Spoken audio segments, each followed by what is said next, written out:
Selamat pagi, Shalom. Pagi hari ini kita mau membaca dan merenungkan nas firman Tuhan di dalam 2 Korintus pasal 5 ayat 19 sampai 20 yang berbunyi demikian.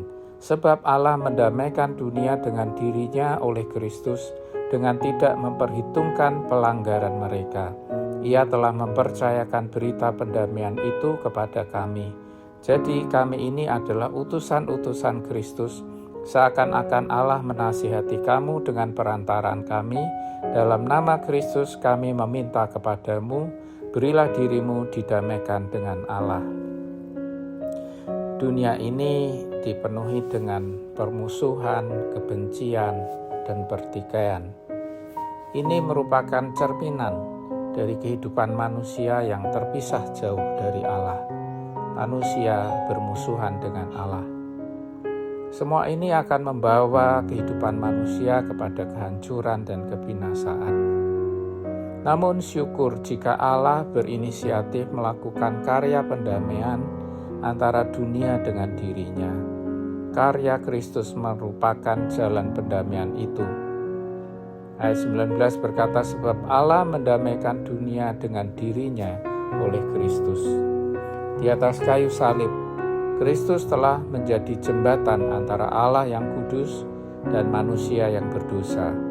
Ia menanggung dosa dunia sehingga Allah tidak lagi memperhitungkan pelanggaran kita.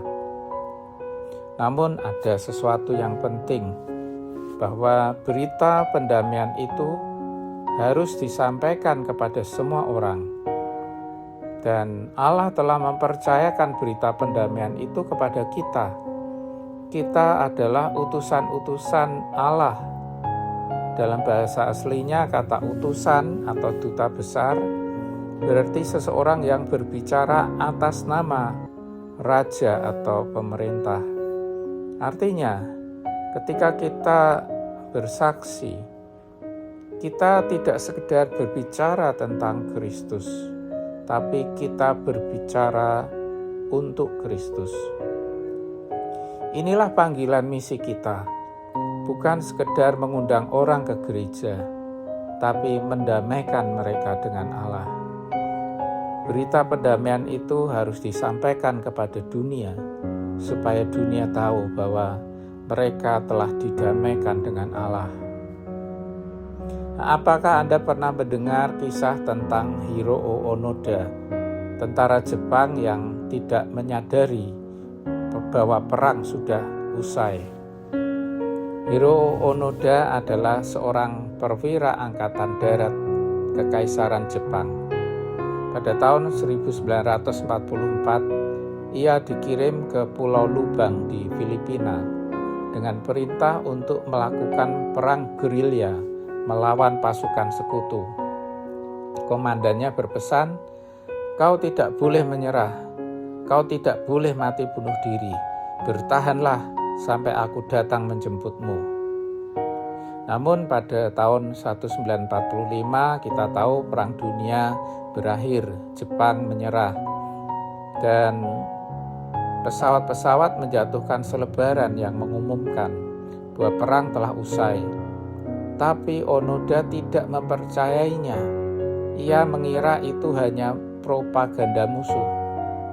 Tahun demi tahun berlalu, namun ia tetap bersembunyi di hutan, hidup dari berburu dan mencuri makanan dari penduduk desa. Dan dia masih yakin bahwa perang terus berlangsung.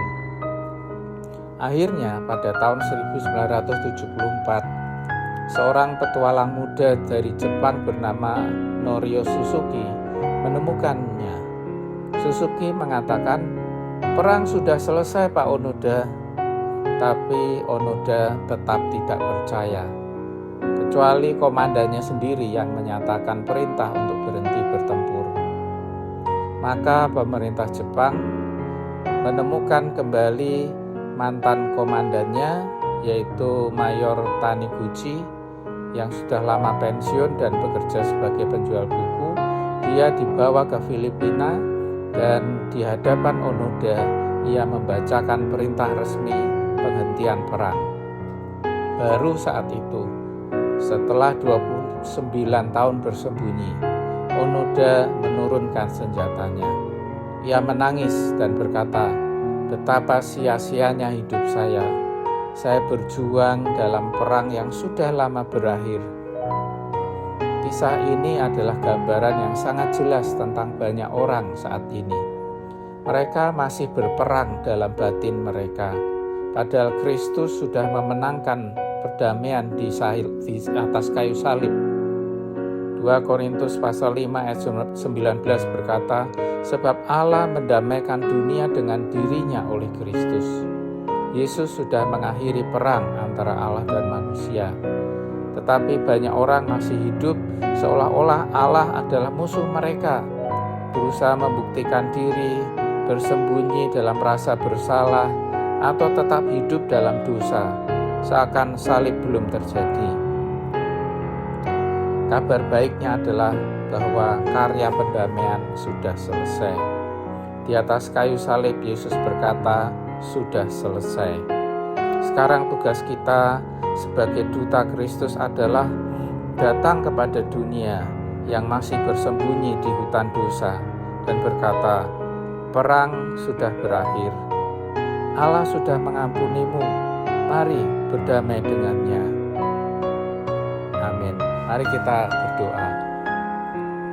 Tuhan Bapa di surga, kami mengucapkan syukur karena kami telah mendengar dan kami percaya bahwa kami telah didamaikan dengan Allah melalui karya Kristus Yesus di atas kayu salib.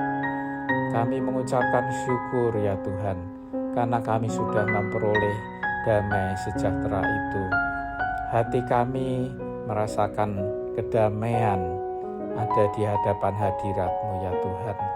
Namun ya Tuhan, kami mendengar bahwa banyak orang yang masih belum tahu bahwa mereka sudah didamaikan dengan Allah. Dan Engkau telah mempercayakan berita pendamaian itu kepada kami. Tolonglah kami ya Tuhan, sebagai utusan-utusan-Mu, untuk kami menyampaikan berita damai ini kepada orang-orang yang masih belum mendengar kabar baik ini. Tolonglah kami, mampukan kami, jadikan kami alat-Mu.